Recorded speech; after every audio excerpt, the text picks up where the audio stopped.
The small snow-covered village of Ashwood was known for its quiet winters and cozy firesides.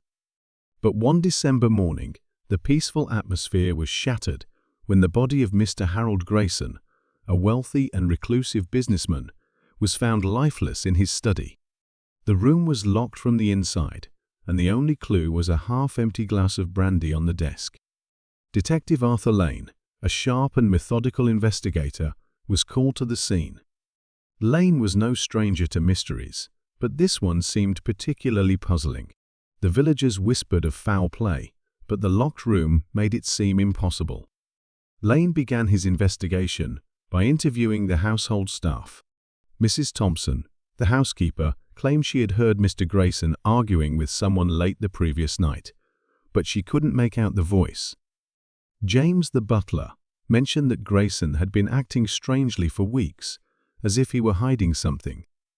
As Lane examined the study, he noticed a faint smell of almonds coming from the brandy glass.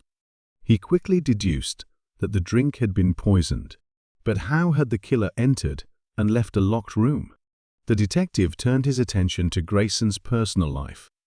He discovered that Grayson had recently changed his will, leaving his fortune to a distant nephew, Victor Grayson, who had arrived in the village just days before the murder.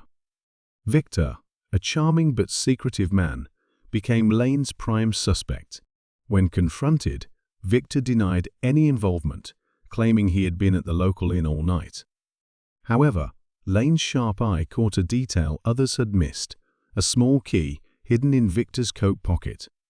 The key matched the lock of a secret passage behind the bookshelf in Grayson's study. Lane pieced together the events. Victor had used the passage to enter the study, poisoned his uncle's drink, and then locked the door from the inside before escaping through the hidden route. The motive was clear. Victor stood to inherit a fortune. With the evidence against him, Victor broke down and confessed. He admitted to poisoning his uncle in a desperate bid to secure the inheritance. The case was closed, but the shadow of death lingered over Ashwood that December.